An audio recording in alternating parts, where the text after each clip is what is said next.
morning. Welcome to Glazing with Amako. I think I'm starting a little bit on the early side, but that's okay. I am going to talk today about the smugs, which is what we call the semi-moist underglaze colors. So SMUG, smugs. They're also sometimes called the watercolor underglazes. And that's because they work just like using watercolors. So if you've used watercolor paints, the semi-moist underglazes will work pretty much the same. So I've already done a video where I talked about using the smugs over 3 coats of SM11 white, the satin matte white, and then firing it to cone 5. In this case, I'm actually going to work as if it was an underglaze, which it is, directly onto bisque, and then it'll be fired with a clear glaze on top. So this plate was started some like 7 or 8 years ago. And recently when I was rummaging around in my studio, I found it, realized it had never been fired, and of course it was very dirty. So I brought it in and got it fired. No glaze on it. This is just the first coating of smugs that I had put on there. So one of the things that I want to make sure I don't forget to tell everybody is that when you're using the smugs, my favorite way of making sure that you're not scrubbing, making sure that these work really well, is to get some clean water and put a few drops directly on the colors that you're going to be using. So I know I'm going to be using black. So I put a few drops on there. I'm going to be using some brown, some of this beige, the dark green, the warm green, a few other colors. I'll just put a few here and there where I know I'm going to be using them. And I let that water sit on there for a few minutes. Don't, it's got some, this one got a little color on there that I don't want.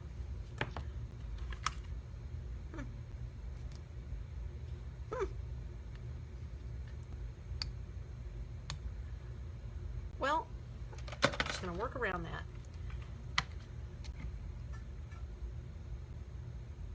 A little water on the white, on suntan. Now, a few things. One of the most confusing is that most of these are going to be what you see is what you get. The color that you see is what it will look like. However, this one looks like purple. It is not purple. It is dark blue. It will fire navy blue. Keep that in mind. If you use the dark blue thinking it's going to be purple, you will be very, very disappointed. How do I know this?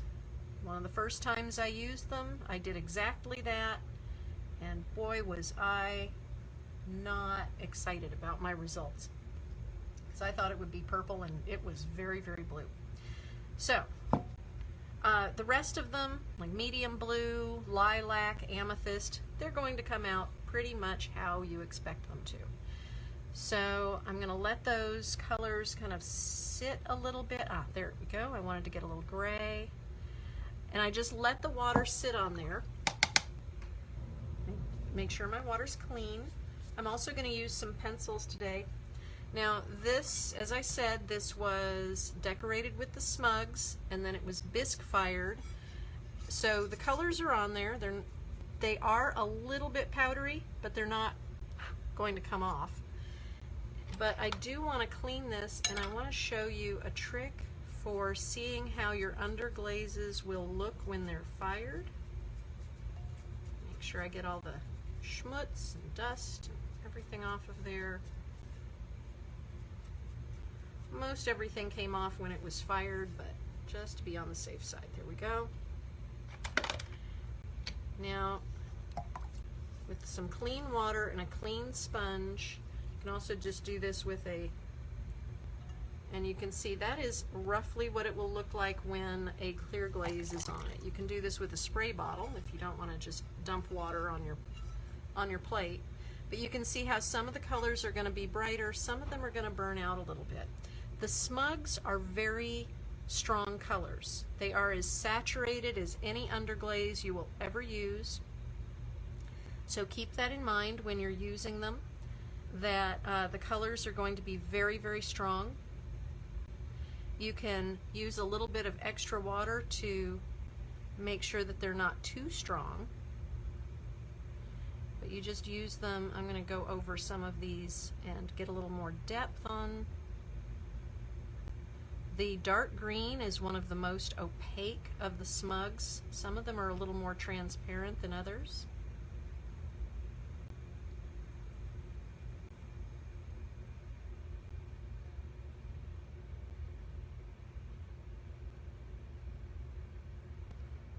But just like using any kind of watercolor paint,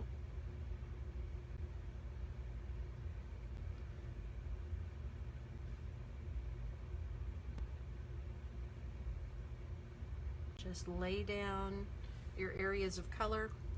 Now, as I've said, some of the colors, let's see, I want that light yellow for some of this. Now, some of this is really much lighter than what I had wanted, so I'm needing to deepen some of these areas.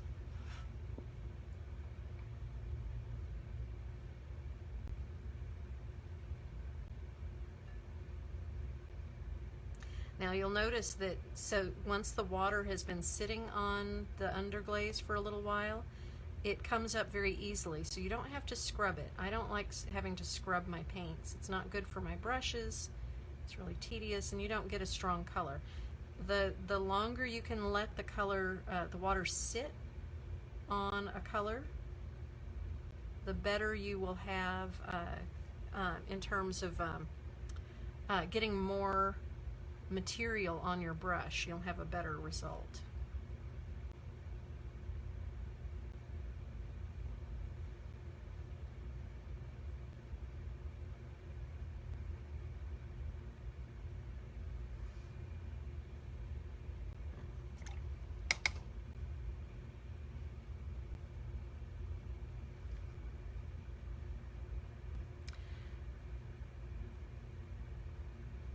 Now, I said I would also talk about pencils. I'm going to add some pencil drawing onto this as well. Kind of soften this line around the edges of my sushi rolls and maki.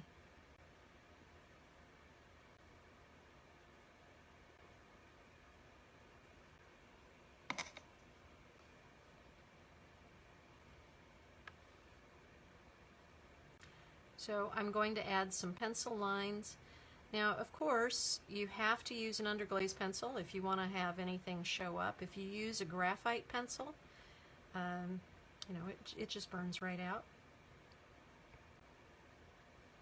Which can be great if you're trying to get some, try to show where you want to put your design. You can sketch things out with a graphite pencil ahead of time and then come back and paint everything in.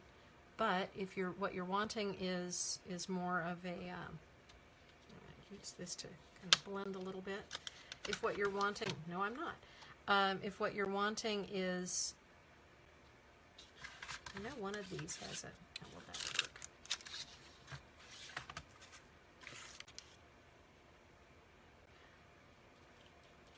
But if you're wanting something that'll fire on, obviously you need to make sure that you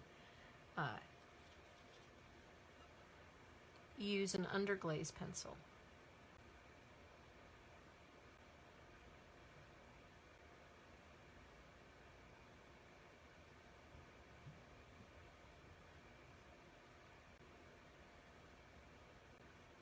You can also use the smugs with other underglazes, like the velvets, for example. I would probably use the velvets as like a base, do blocks of color, and then do detail with the smugs.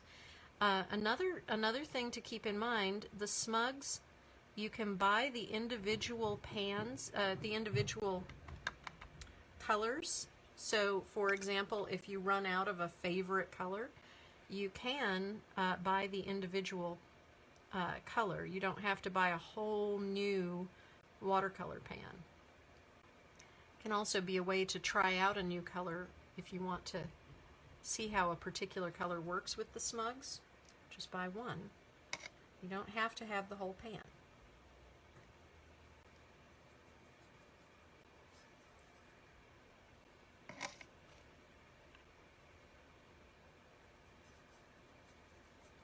Now, since I've already fired the main areas of color, I am not going to change those very much.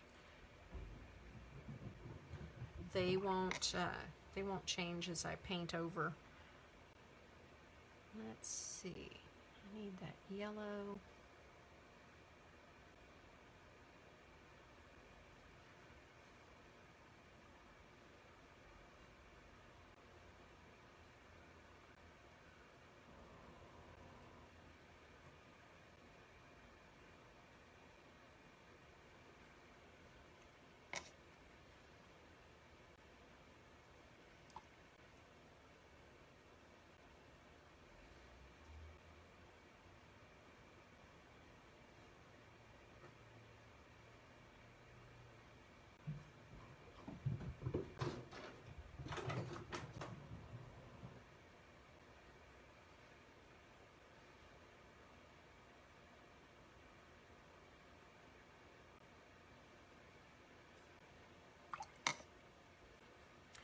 And of course, the more you work, you can actually make the smugs fairly opaque.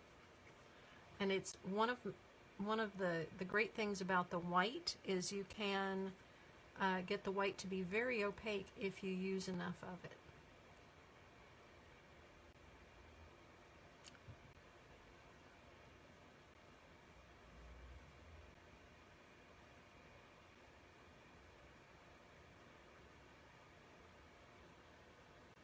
Let's see.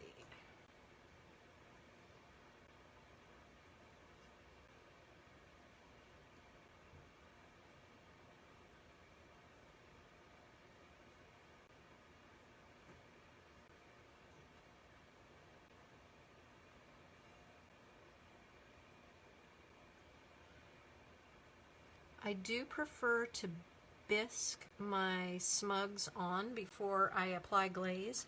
However, if you want to apply glaze directly on top of the smugs without firing, the easiest way to make sure you don't smudge anything, make it move around and get all messy, is to use a sponge and very gently dab the clear glaze on for the first coat, and then after that coat has dried, you can apply the rest with brushing just like normal.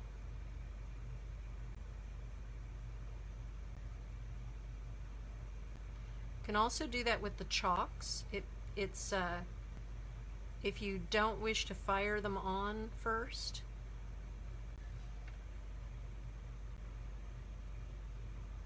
apply your first coat of glaze by sponging very gently. You can also dip or spray if those are options for you.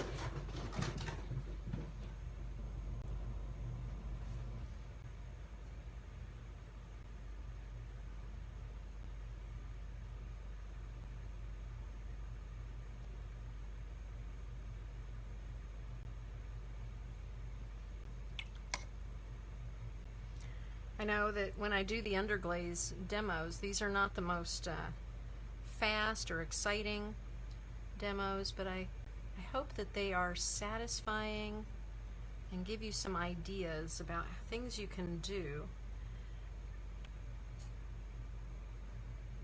with the materials. So my favorite method is to work directly on top of glaze, but I started this, as I said, many years ago, and so I didn't know about using it on top at that time. So we're just going to go with it the way we have it going today.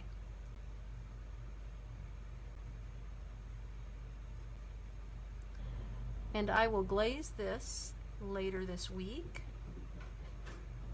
and I'll bring it back and show you guys when it is done. You can see how it turned out. The trick of getting things wet, like either using a spray bottle to wet your underglazes or just gently putting some water over your underglazes, that works with all underglazes. It works with velvets. I generally don't do that unless the underglaze has been fired on. But if you have bisked your underglazes onto your piece and you're not sure if you need a little bit more, if it's going to show up, it's a good way to kind of gauge whether your underglazes are going to burn out, if they've been thick enough. Now, if it's a color that fades at high temperatures, it won't help, but for the most part, it will show you if your colors, if you don't have a thick enough application. Here we go.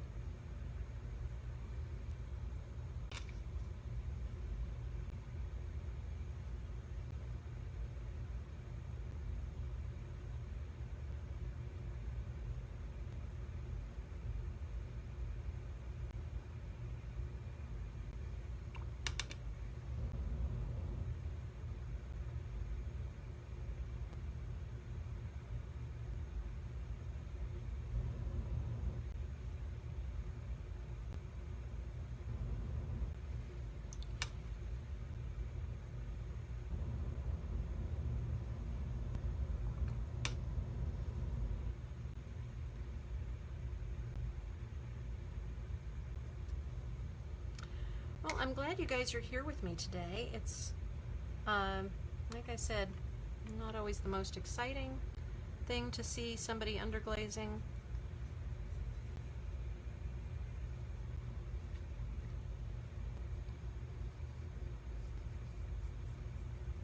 But I hope that it gives you some ideas.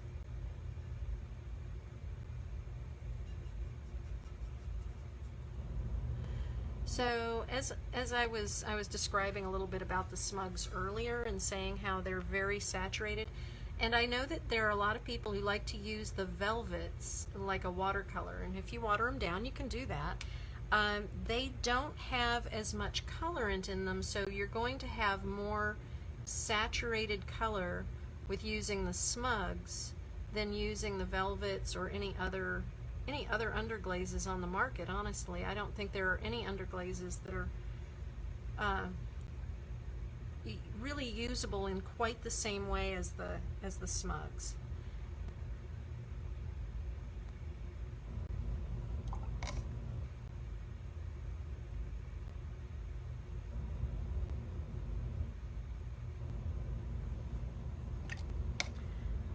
So I have my pencils. They're not terribly sharp. So things with the pencils. If you're going to be using underglaze pencils, I sharpen them with a razor, just a craft knife or a utility knife. You can get a sharper point if you use a pencil sharpener.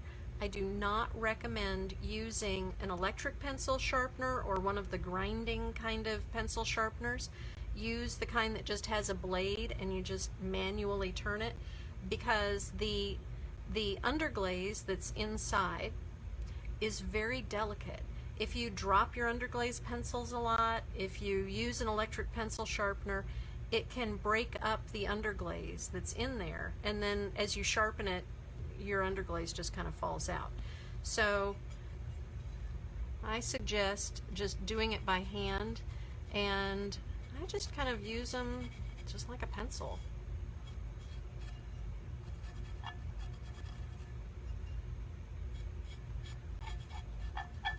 So I'm just using it to give a little more depth, make it look a little bit more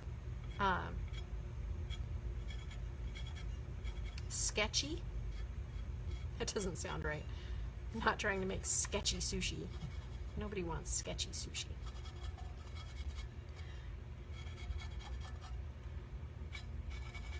Now, if I go over the pencil areas with water, it will soften them and they will kind of come out more watercolory looking.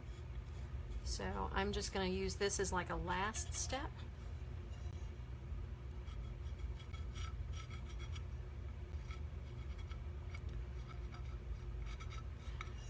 Although it could be a really interesting combination to use the pencils and then go over them with some water. And I've also seen people do the same thing with the chalks.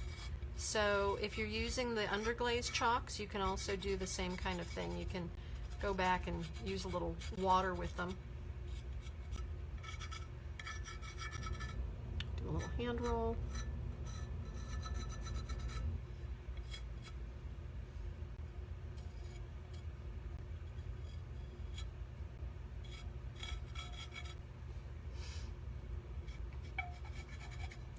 Now, people who come to ceramics after having been artists for many years and having painted and used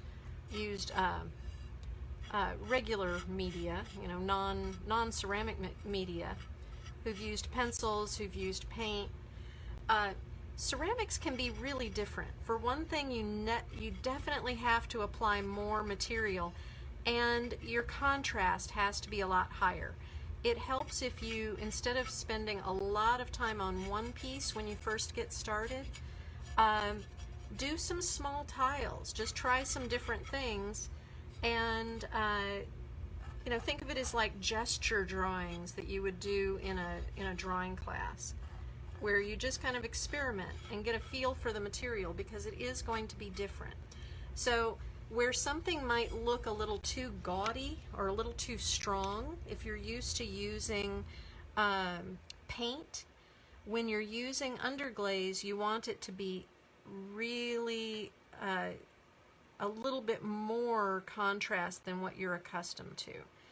That is possibly one of the biggest issues I see with people who have started with paint and then come to underglazes and ceramics, is that they get frustrated because they're expecting that the colors will look exactly the same when they're fired with a clear glaze over them as they do before they're fired, and they don't. So you need to get kind of a grip on how that works and how it's affected. And once you get that feel for it, once you get that feel for the material, it will be second nature. So you kind of paint it a little bit extra, and then it will fire out about right.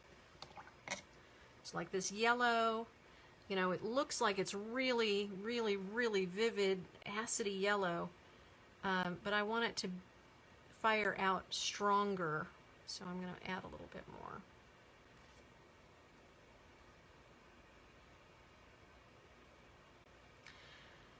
So colored pencils come, the underglaze pencils come in a lot of different colors, and not just in black and brown. We have yellow, we have blue, we have green. We are limited by certain materials, but we try to get a wide variety. And they can be used just like a regular pencil, but for really, really fine lines, it's really hard to get a pencil, an underglaze pencil, to hold a really sharp line, because you're basically drawing on what's the equivalent of sandpaper. So it's just taking that edge right down every single time you use it. So if you're wanting to get a really, really crisp line with underglazes, you're better off using a brush and doing really, really fine lines with a fine brush. And for most things, I prefer using an edged brush like this, where it's kind of a chisel point. but for sharp lines, this is the brush to use. Long bristle, so it holds a lot of material. And what color do I need? I think I'm going to use a little bit of this rose, and then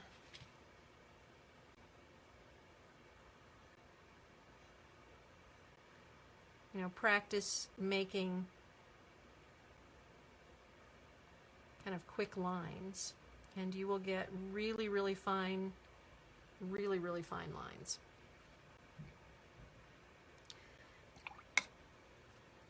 But for laying down color or kind of blending colors, I like to use my little chisel edge brush. So I'm going to kind of wrap this up. I think that I've got most of what I wanted to change on here. And, okay, I need to fix that. It's not what I was going for there. But I'm going to wrap this up, and I will fire it, put some glaze on it later this week, fire it, and I will post it on the group page so that you have an idea of what it looks like and how it came out. And if you have any questions that you'd like me to answer, please drop them in the comments, and I will answer them offline.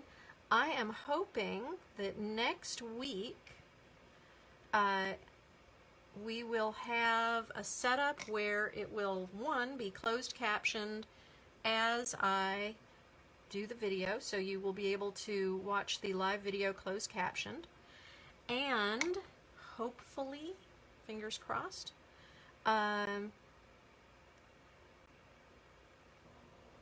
I will also be able to see questions live instead of having to answer them offline. Won't that be nice? Oh, I need more green on here. So next week, I'm hoping that we have a new setup, and it'll look the same, but it will have some extra, there will be some extra accessibility for everybody, and you can ask me questions and I can answer them online, and then I can see everybody's comments as you watch. Won't that be fun?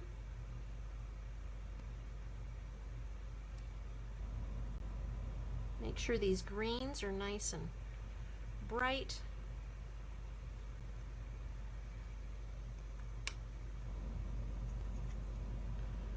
So I am looking forward to having a new way of interacting with you all, and I'm glad that everybody enjoys these videos. It's been a lot of fun, but I'm going to just love it so much more when I can talk to everybody in the moment. So here we go.